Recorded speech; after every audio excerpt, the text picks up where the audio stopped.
Friends, ఈ వ్యక్తి property కోసం ఈమెని పెళ్లి చేసుకుంటాడని ఆమెకి ఒక కూతురు కూడా ఉంటుంది. అండ్ కావాలని ఈ వ్యక్తి మ్యారేజ్ సిగ్నేచర్ పేపర్స్ కి ప్లేస్ లో ప్రాపర్టీ డాక్యుమెంట్స్ మీద సైన్ పెట్టేలా చేసి ఆ ప్రాపర్టీని కాజేస్తాడు. ఇంకా పెళ్లైన రోజు రాత్రి ఈమె తన భర్త కోసం ఎదురు చూస్తూ ఉంటుంది. ఇంకప్పుడే ఆ ఊరు వ్యక్తి అక్కడికి వస్తాడంటే అతను ఆమెని ప్రేమిస్తూ ఉండేవాడు. ఇంకా ఈ వ్యక్తి తన భర్త గురించి చెప్తాడు. ఎందుకని నీ భర్త ఇలా చేశాడు, నీ ప్రాపర్టీని అతను కాజేసి దానికి బదులుగా నిన్ను నాకు ఇచ్చాడు అని చెప్తాడు.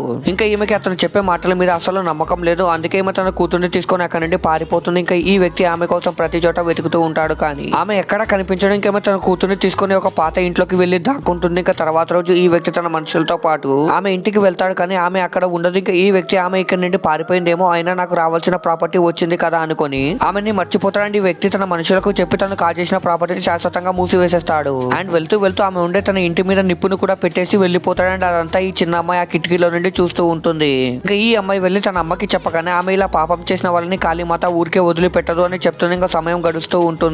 ఇంకా అప్పుడే ఏం జరిగిందో చూసే ముందు మీకు ఈ డబ్బుల కంటే మీ అమ్మ ప్రేమ గొప్పదని భావిస్తే వీడియోని లైక్ చేసి ఛానల్ ని సబ్స్క్రైబ్ చేసుకొని కామెంట్ లో లవ్ యూ మా అని టైప్ చేయండి. చివరికి ఆకలితో వీళ్ళు ఆ ఇంట్లోనే చనిపోతారు. ఇంకా తర్వాత ఏం జరుగుతుందో తెలుసుకోవాలంటే పార్ట్ 2 అని కామెంట్ చేయండి.